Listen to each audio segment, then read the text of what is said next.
Nightmares.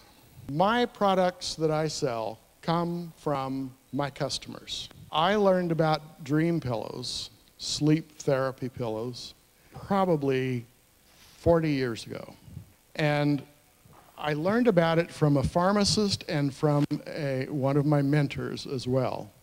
And the mentor, an eccentric woman named Billie Jo Tatum, to be on television a lot. She wrote the Wild Foods Field Guide and Cookbook.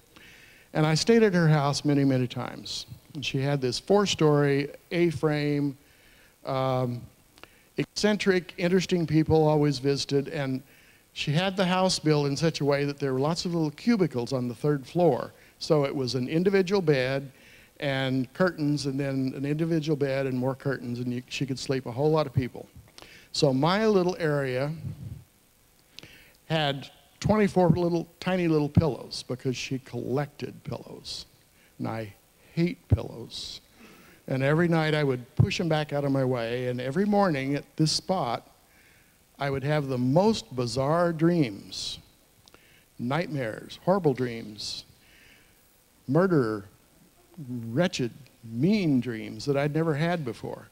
And so I got up one morning. It was a house where you could say, oh, you wouldn't believe the dream I had last night. And we'd talk about it. And this particular time, I told her, and she said, oh, well, there's probably a dream pillow up there. And there was another guest who said, which cubicle are you staying in? And I told her, and she said, I won't ever sleep there. I always have bad dreams.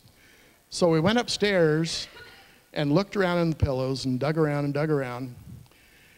And my friend Billie Jo pulled out a little packet of herbs, and she said, okay, here it is, and she dumped it out. Now, I didn't know this was in there.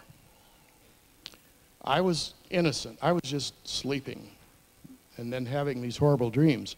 And she said, well, here's marigold, and here's bay leaves, and she named off about 6 or 7 different herbs, and she said, this isn't a dream pillow mix. This shouldn't ever been put in there. This was my cooking potpourri went in this by mistake. Well, I was impressed, and so I started researching and got acquainted with this pharmacist, and he told me about what an effect these herbs can have on people's dreaming and how they can take away nightmares.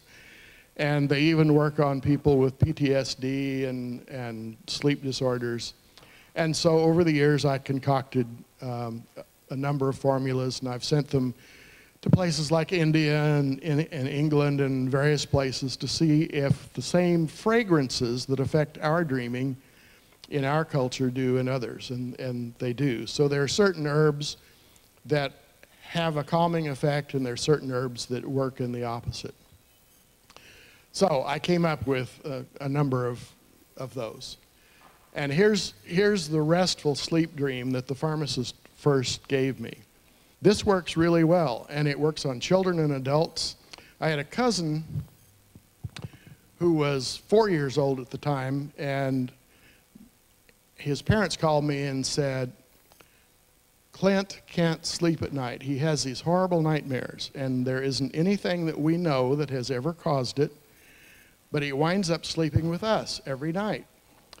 And do you have anything that will get rid of his nightmares? I did. I sent her this. I said, don't tell him it's in his pillowcase. And she didn't. And everything went along fine for about a year. She said, the nightmares are gone. He hasn't slept with us for almost a year. But she said, I'm in a panic because he's back in our bed again because I forgot and washed the dream pillow when I did the laundry. And so I sent him another one. That kid, maybe he's still doing it, I don't know.